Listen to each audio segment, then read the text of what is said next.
नमस्कार दोस्तों, मैं विनय शर्मा स्वागत करता हूं आपके अपने YouTube चैनल जिलानिमाता कंप्यूटर पर। अगर आप नए हैं तो हमारे चैनल को सब्सक्राइब कीजिए, बेल आइकन को दबाइए जिससे आपको हमारी वीडियो की नोटिफिकेशन मिलती रहे। तो दोस्तों, आज हम आपको बताएंगे कीबोर्ड के कुछ बटन काम नहीं करें तो उनको कैसे रिपेयर करें। तो चलिए दोस्तों, पहले हम आपको इसको चेक करके बताएंगे कि कौन कौन से बटन काम नहीं कर रहे हैं।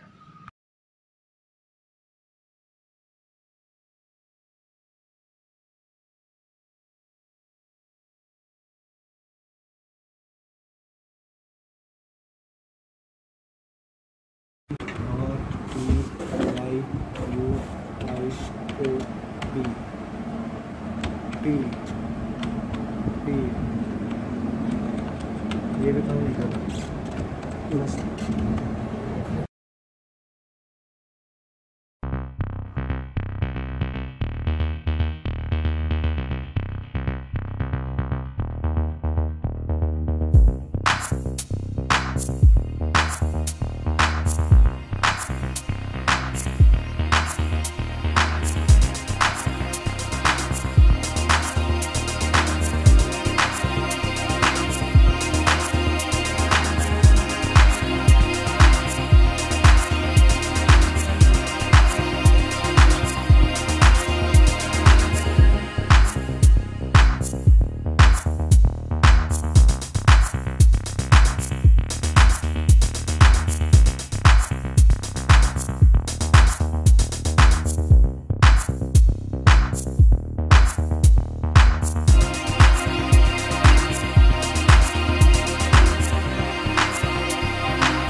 ये देखिए दोस्तों, ये कीबोर्ड की लेयर है। इस पे ये पॉइंट होते हैं जो बटन के काम करते हैं।